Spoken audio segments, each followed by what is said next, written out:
My name is Tara, and I've been living in the DC area for almost 20 years. I'm a little bit older, middle-aged, and didn't really think I was gonna get married. So I've never really fantasized about a wedding dress. And my mother is a dressmaker. And so when I got engaged, I was telling her, I have this sort of, crush on this dress that really doesn't look like a wedding dress. It's just a shame that I won't be able to find this to buy. And she said, oh, hold on. There's a woman in Haymarket, Domenico Design, that makes custom dresses. Let's see if she can do it. So today is Tara's fitting, and am I nervous? I mean, if you've ever put a project in for the amount of hours that we have, there's no way that you would go in there without a level of nerves. There are approximately 8,000 to 10,000 crystals on her dress. There is over 100 hours of work done alone, and it's almost like aligning all the stars. How is it possible to get all of these moving pieces and making it completely perfect for an also moving object? So it's almost like a meteor. Is it going to hit Earth? Is it going to miss? What is the calibration on those coordinates? We have no idea. We adjust and attune everything when we go to the fittings. When I decided that I wanted a non-traditional dress, or rather that I was going to use getting married as an opportunity to get a dress that I already liked and wanted, I wanted the wedding to just feel like me. Like when you get to your mid-40s, you have a very clear sense of who you are, and I have great parents who weren't gonna pressure me to make the wedding feel like anything that wasn't me. I'm not Southern Bride style. I went to college in New York City and used to smoke cigarettes outside of clubs. I'm sort of a rock and roll girly. So we decided to have the wedding at the Fillmore in Silver Spring and hire White Ford Bronco to play during the wedding because Peter and I are both children of the 90s, and so are our friends. And so we thought, having a wedding where there's all this fanfare about you and all this attention on you, that sounds horrifying to me. But a concert always sounds fun. And so I thought, let's just have a wedding that's a concert, and we'll just get married there. So we planned it that way. And I also knew that I was gonna want to dance. Tara was such a bubbly personality from the beginning. I knew I was automatically gonna love working with her. I met Kelsey Domenico Design in July of 23, and came to her with a picture of this dress that was sort of insane and not at all wedding-like. And she quickly sketched out a design that would work with the pants design. I thought, that's great. But theory is one thing, and executing for the person, for the body, with the material that exists in the real world is a totally different thing. So the first time that we had a fitting, there had been a long, almost like a mini dress of beading done, and it was gorgeous. And we didn't want to cover it up, so we lowered the skirt. And then the second fitting, I said, sorry, I think I want to raise the skirt. And then the first time we tried the skirt on, it looked like the netting was a little firmer than I wanted it to be, and a little bit bluer. And so I was able to say to Kelsey, yeah, I want it to be softer. I want it to be more shredded, and can we tack it down? Can we change this, change that? And it was just really easy because I could just say what I wanted, and Kelsey would say, yeah, I see what you're saying, and then just do it. It wasn't dramatic, and the end result was perfect and literally exactly what I wanted. And I really felt like each time we talked about a change that we might make, that we really had a meeting of the minds about why that change would actually be best for the end product. It wasn't, there was no begrudging change. It was yeah, I see that, let's do that, that'll rock.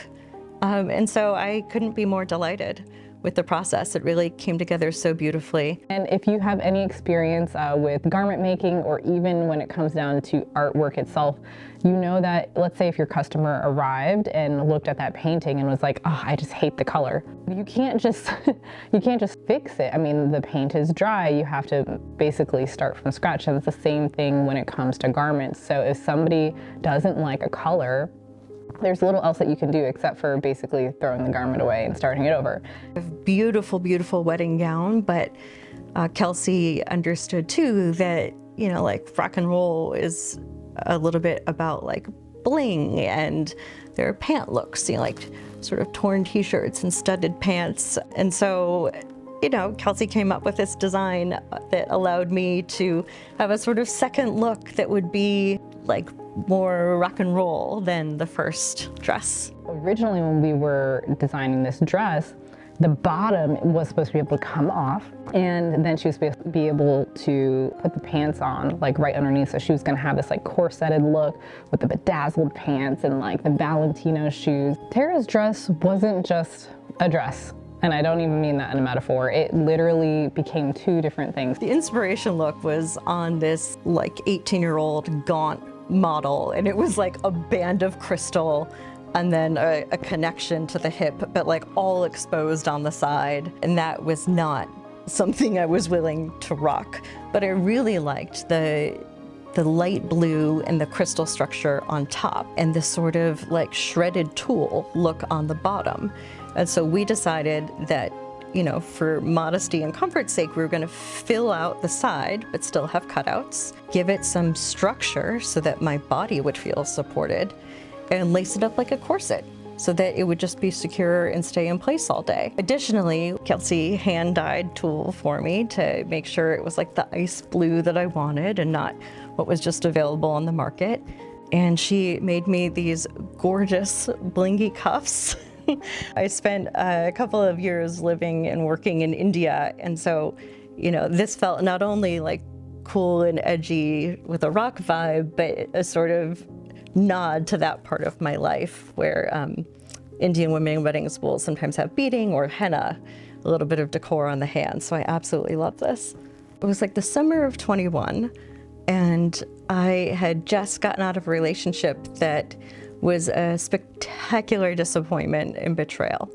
And so I had never had that before, and was early 40s, had this wonderful group of female friends, and I was complaining to a friend about this at her house, saying, you know what, I'm done. Like, I don't need this anymore. I'm happy, I have a beautiful life. And she said, no, wait, my friend Peter is single, Peter from law school. He happened to move into a house across the street from me during the pandemic. And I was like, no. And then she showed me a photo of Peter and that he was a civil rights lawyer. And I thought, okay, fine, but like just this one more, that's it. And so Peter and I started to email each other like the old school days, and we met up for a first date in which, you know, he sort of did the DC thing, trying to impress me with like accolades and stuff. And so I wasn't that into it, but at the end of our second date, he had said something that gave, you know, made me pause a minute and made me realize like just how tender-hearted this person is. And so I stuck with him longer, and you know, he now internalizes that the very best thing about him is like his heart and who he is.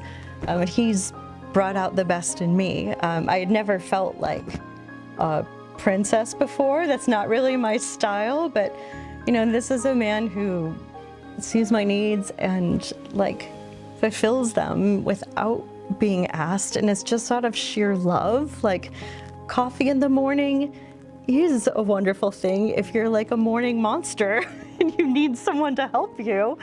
And we also just have like a ton of fun together. We are as serious as a car accident when it comes to our work, but we, you know, when you find someone that you can just be like stupid with, it's fun and comforting. And so, yeah, I had never really been with someone before where I felt like I could just be myself.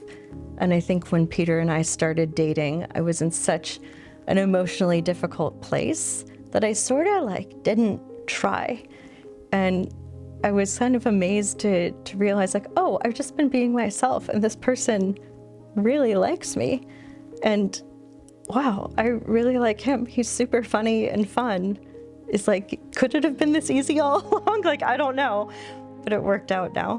When you get a custom dress done, You get to wear something that is your vision and not a mass market vision that was made for you.